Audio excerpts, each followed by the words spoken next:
माननीय अध्यक्ष महोदय, की बात आ रही, हमें 1 मिनट भी बोलने का बजट पे समय नहीं मिला है।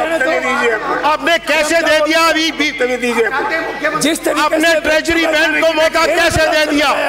बजट में 1 मिनट का समय भी नहीं मिला है और आप जवाब सुनना नहीं चाह रहे। ये कैसे अन्याय है? इस तरीके से जो सदन का दुरुपयोग किया है, ये सरकार का आखिरी बजट है। दुरुपयोग आप कर रहे हैं, प्रतिपक्ष आप कर रहे हो और आप जिस सीट पर बैठे हो उसका अपमान कर रहे हो।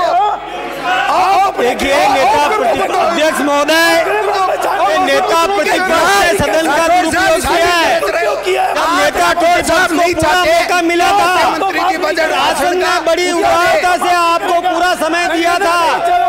आपने स्पष्टीकरण क्यों नहीं दिया? आपको पूरा समय दिया था, आपको जब ये कह दिया शासन ने आपको कोई टोकेगा नहीं, आप अपनी पूरी बात कहें, तो आपने ये अपनी बात क्यों नहीं रखी?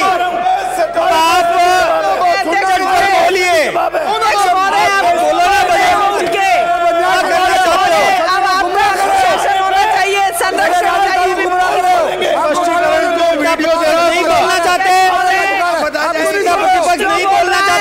अध्यक्ष महोदय, सदन के प्रतिपक्ष के सदस्य उनके नेता को बोलने की इजाजत नहीं दे रहे हैं। मैं बंद करता हूँ उनका बोलना। माननीय मुख्यमंत्री जी, आप अपना वक्तव्य दीजिए। जवाब है।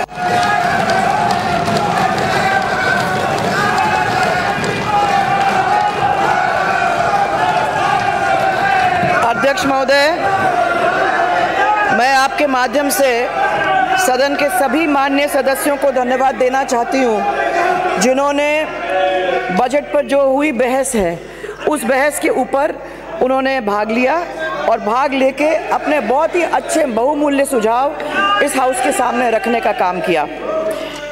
इस पवित्र सदन, यही पवित्र सदन है जो हमारे और जनता के बीच की कड़ी है।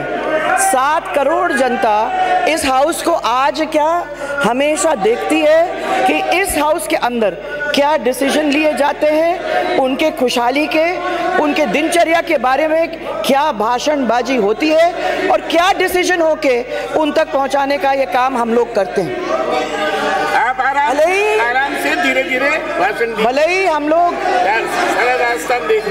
लोग पक्ष हों, भले ही हम विपक्ष हों, मैं तो ये मानती हूँ कि हम लोग सबको हाउस के अंदर गंभीर होने की ज़रूरत है और गंभीर होकर सबकी जो मुसीबत और प्रॉब्लम्स हैं उन मुसीबत और प्रॉब्लम्स को इस हाउस के अंदर लाने की कोशिश करनी है। बजट प्रस्तुत हुए अध्यक्ष महोदय 7 दिन हो गए। 7 दिन में से 4 दिन तो छुट्टी के थे और वे 3 दिन के अंदर इन लोगों ने सबने बैठ के कवर टू कवर बजट भी पढ़ लिया, उसके बाद बारे में उन्होंने सोच भी लिया, उसका एनालिसिस भी कर लिया। ये 4 दिन के अंदर इन्होंने सब कुछ काम कर लिया और आज यहाँ बोलने के लिए खड़े। इसीलिए ये आपको देखने को मिल रहा है, क्योंकि उस बजट के बारे में कुछ बोलने को है नहीं। में से कभी कोई कहता है कि वित्तीय प्रावधान नहीं है, कभी कोई कहता है इतनी सारी घोषणाएं बजट के अंदर कर दी, क्या ये घोषणाएं पूरी हो सकेंगी कि नहीं, और इसके साथ ये कहते हैं कि लोक लुभावनी है। क्या ये लोक लुभावना बजट वाकई में जनता के सामने आ सकता है? उसके साथ कहते हैं कि चुनावी बजट है। परंतु एक चीज अध्यक्ष महोदय, ये हम सबको ध्यान में रखने की जरूरत है कि इसकी निंदा किसी ने नहीं की है। सबसे बड़ी बात तो ये है, और मैं ये मानती हूँ कि इन सबको चिंता है और इसी वजह से ये शोर शराबा हो रहा है कि उनको चिंता है कि कहीं ये बजट जमीन पे आ गया तो इनका सबका क्या होगा।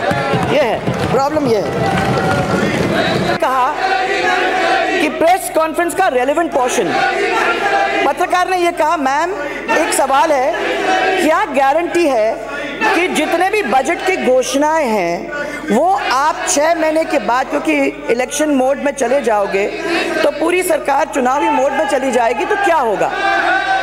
मेरा जवाब सिर्फ इतना ही है अध्यक्ष महोदय, कोई गारंटी नहीं है एक्सेप्ट हमारा नॉर्मल आचरण। Please don't compare us with the Congress, we are way above them. हम जो कहते हैं उसको करते हैं। और भला मैं ये पूछना चाहती हूँ उसमें क्या गलती थी? मैं नहीं समझती हूँ कि राजनीतिक फायदा लेने के लिए किसी सेंटेंस का एक हिस्सा को इस्तेमाल कर लो, फिर पूरे दिन चलाओ, पूरे दिन उसको चलाओ कि मुख्यमंत्री जी ने कहा कि इसकी कोई गारंटी नहीं है, उसकी कोई गारंटी नहीं है। मैं खाली ये पूछना चाहती हूँ कि उसके पीछे का जो सेंटेंस था उसको उन्होंने क्यों इस्तेमाल नहीं किया? अगर पूरा सेंटेंस इस्तेमाल होता तो मैं समझती हूँ कि सबके सामने ये बात उछल के आ जाती। According to me sir, this is not news, it is the imposition of one's views on news. You can't do that. और जनता को गुमराह करने की इन्होंने एक कोर कसर नहीं छोड़ी है। जितना भी कर सकते थे उनने गुमराह करने की कोशिश की है, परंतु अध्यक्ष महोदय वो जनता इनके काबू में नहीं आने वाली, ना इनकी बातों में आने वाली है। और मैं नहीं समझती हूँ कि इनकी तरफ से कभी भी कोई किस्म से गुमराह नहीं हुई। Let me set the record straight. मैं ये कहना चाहती हूँ कि पिछले 4 साल के अंदर 2050 जो हमारी घोषणाएं हुई थी 4 बजट्स के अंदर, उसमें से 1847 घोषणाएं हमने अब पूरी कर दी हैं। And in other words 90% of the budget घोषणा have all been brought on the ground so far. इसी प्रकार से हम जब स्वराज संकल्प की बात करते हैं तो उसके इम्प्लीमेंटेशन के लिए भी 4 साल के अंदर सर हमने total number of actionable points तो 665 थे।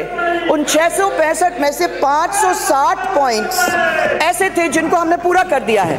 आप ये मान के चलिए कि करीबन 84% ऐसा काम किया है हमने कि 84% हमारे ये सब पॉइंट्स कंप्लीट हो चुके हैं। और इस साल का जो प्रोग्रेस अपन देखेंगे और उसको लेंगे तो मैं समझती हूँ कि साल के अंत तक 90% स्वराज संकल्प के भी वादे हमारे पूरे हो जाएंगे। ध्यान तो इनको इस चीज़ पे रखने की ज़रूरत है सर कि कुछ प्रोजेक्ट्स हैं जिनका लंबा जेस्टेशन पीरियड है, और उस जेस्टेशन पीरियड को अपने ध्यान में रखते हुए इस वर्ष के अंत तक मुझे विश्वास है कि जो हमने बजट में दिया है वो हम पूरा करके छोड़ेंगे।